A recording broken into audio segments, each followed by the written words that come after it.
Bonjour à tous, j'espère que vous allez bien. Alors cette semaine, j'ai eu la chance d'interviewer Emmanuel Chaussade, qui en effet publie son deuxième roman.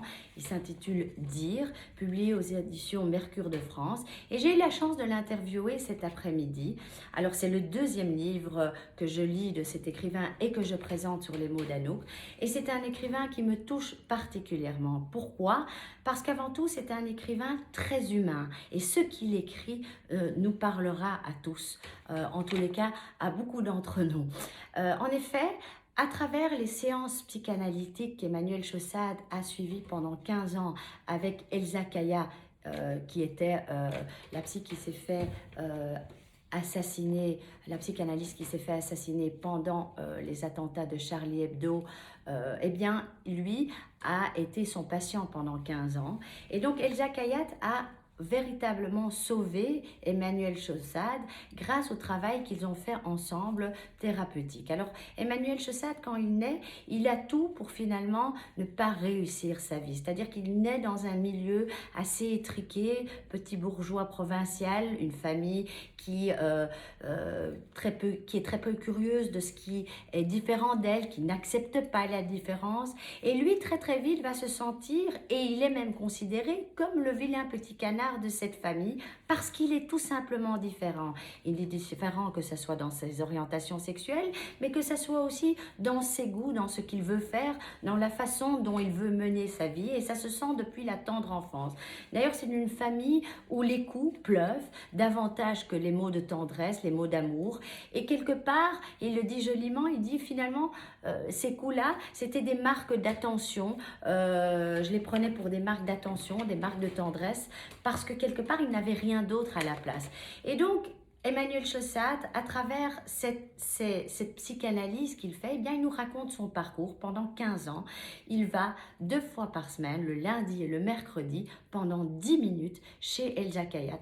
10 minutes, pas une minute de plus, pour raconter sa vie, pour raconter ce qui lui passe par la tête, pour surtout guérir et finalement pour commencer à s'apprécier lui-même. Et je ne vais pas vous raconter l'histoire et ni rentrer en détail dans toute l'histoire de sa vie, mais ce qui ressort fortement de ce livre, c'est avant tout la volonté de vivre, la rage de réussir aussi qu'on sent chez cet être qui est brillant, parce que Emmanuel Chaussade très très vite va intégrer sans aucun diplôme, sans avoir fait aucune étude autour du monde de la couture, et il va intégrer le monde de la couture, il va aller travailler très très vite grâce à une lettre qu'il a tout simplement envoyée à un grand couturier qui cherchait des assistants. Il a envoyé une lettre parmi tant d'autres et il a été finalement accepté grâce à cette lettre.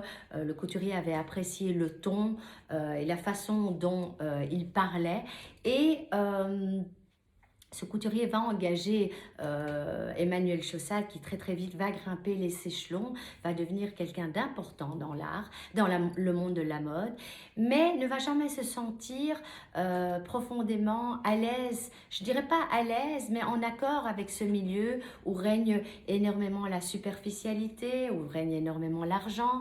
Et donc, petit à petit, eh bien, Emmanuel Chaussade, à un certain moment, il va tout lâcher et il va devenir écrivain. Il avait commencé ça au départ avec son premier livre, Elle la mer. Il continue, en fait, son histoire avec Dire. Et dans ce livre qui finalement s'appelle Dire, Emmanuel cherche avant tout à nous montrer l'importance des mots. C'est-à-dire qu'à travers cette psychanalyse, il comprend très très vite qu'en parlant, dire les choses ne tue pas. Au contraire, quand on dit les choses, quand on les pointe, elles nous permettent justement de guérir plutôt que de garder les choses en nous. De la même façon que les mots de ses parents à l'époque l'ont parfois brisé et peuvent être parfois aussi douloureux que des coups, eh bien là, dans ce cas, il intitule son livre Dire parce qu'il met en avant, il fait l'apogée quelque part du dialogue, de nommer les choses, de parler des choses pour évacuer le mal-être qui persiste en chacun de nous et surtout chez des enfants qui ont été abusés, ce qui a été son cas, que ce soit physiquement ou verbalement. Je ne veux pas rentrer dans les détails, mais je vous laisse lire ce petit livre qui est très délicat, sensible, qui ne mâche pas ses mots parce que on assiste à la véritable descente aux enfers d'Emmanuel Chaussade, descente aux enfers où on sent à quel point il ne s'aime pas, où il va se perdre aussi dans les conquêtes et les aventures amoureuses, tout simplement parce que à ce moment-là, il ne parvient pas à se respecter lui-même et il ne parvient pas à s'aimer et que la reconstruction a mis des années. Et donc, il nous raconte tout ce périple et tout ça à travers des phrases qui sont souvent très courtes, qui sont très percutantes et qui nous parlent directement. C'est vraiment, je dirais, les livres d'Emmanuel Chaussade sont souvent des livres coup de poing. Il ne mâche pas ses mots, mais tout est toujours dit dans une certaine forme d'élégance, même si ce qu'il raconte est souvent très dur et très cru. Je vous conseille ce livre parce que d'abord, c'est délicieux de croire en soi comme il a toujours cru en lui et on sent, malgré par moments les moments très noirs dans ce livre, eh bien on sent la rage de vivre de ce petit garçon depuis le départ jusqu'à nos jours et surtout la façon dont il va réussir brillamment dans ce qu'il va entreprendre. Je vous souhaite une bonne lecture.